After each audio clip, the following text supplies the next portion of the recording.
नमस्कार दोस्तों। आज हम इस वीडियो में क्लास 9th के भूगोल का पहला चैप्टर भारत आकार और स्थिति इस पाठ का क्वेश्चन नंबर 4 देखेंगे।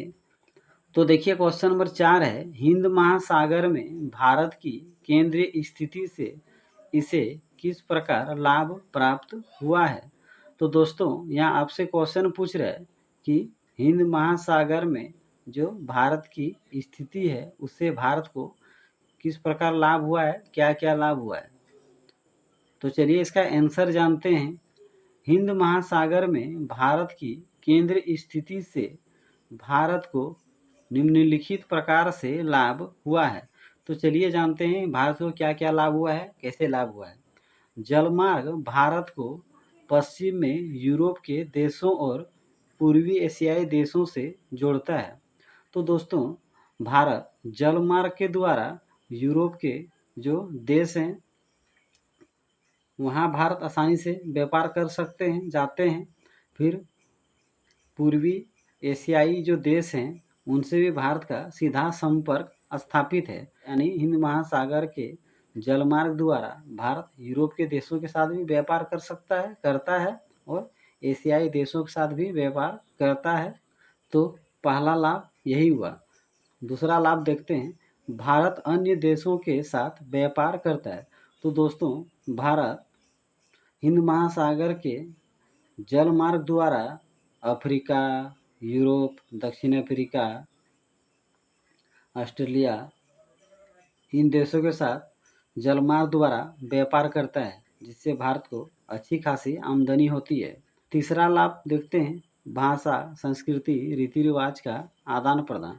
तो दोस्तों हिंद महासागर के रास्ते द्वारा अलग अलग देशों के लोग जब भारत में आते हैं, भारत के लोग अन्य देशों में जाते हैं, तो इससे क्या होता है, भारत जिस देश में जाते हैं या जिस देश के लोग भारत आते हैं उनके बीच क्या होता है, भाषा का आदान प्रदान होता है, संस्कृति का आदान प्रदान होता है, रीति रिवाज का आदान प्रदान होता है। यानी विदेश के लोग भारत के संस्कृति, भाषा, रीति रिवाज को जान पाते हैं, समझ पाते हैं। फिर भारत के लोग भी दूसरे देशों के भाषा, संस्कृति को समझ पाते हैं। अगला लाभ है व्यापार से कर शुल्क की प्राप्ति। तो दोस्तों भारत की जो तट रेखा है उसके किनारे पे बहुत सारे बंदरगाह स्थापित हैं, जिसके कारण भारत को बहुत सारे कर के रूप में शुल्क प्राप्त होते हैं। यानी विदेश के जब जहाज भारत के बंदरगाह में आके रुकते हैं तो भारत उनसे अच्छा खासा कर वसूलता है, जिससे भारत की आर्थिक उन्नति होती है। अगला लाभ देखते हैं, महासागर से खनिज संपदा की प्राप्ति।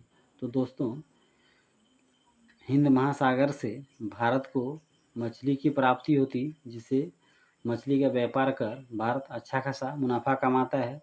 फिर दोस्तों हिंद महासागर में जो खनिज संपदा पाए जाते हैं उसका भी भारत उपयोग कर अच्छा खासा आर्थिक उन्नति करता है, लाभ कमा पाता है।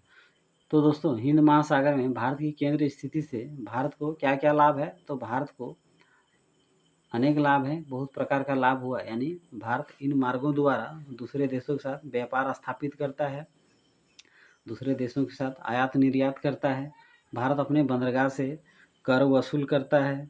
फिर महासागर के आसपास जो खनिज संपदा है उसका उपयोग कर अच्छा खासा मुनाफा कमाता है। लोग जब दूसरे देशों से भारत आते हैं तो वे लोग अपने देशों के संस्कृति, रीति रिवाज अपने साथ यहाँ पे लाके प्रचार करते हैं। फिर भारत के जो रीति रिवाज हैं दूसरे देशों में प्रचार प्रसार किया जाता है। यानी भारत के बारे में अन्य देशों को जानकारी मिलती है कि भारत के लोग कैसी भाषा बोलते हैं, भारत के लोगों की संस्कृति कैसा है, भारत का रीति रिवाज कैसा है। तो दोस्तों इस वीडियो को आप अच्छा से देख लीजिए, क्योंकि ये वीडियो एग्ज़ाम की दृष्टि से बहुत ही इम्पोर्टेंट है। और अगर मेरा वीडियो आपको अच्छा लगता हो, समझ में आता हो, तो मेरे वीडियो को अपने दोस्तों में ज़रूर शेयर करें। मेरे वीडियो में लाइक कमेंट ज़रूर करें। मेरे यूट्यूब चैनल को ज़रूर सब्सक्राइब कर लीजिए।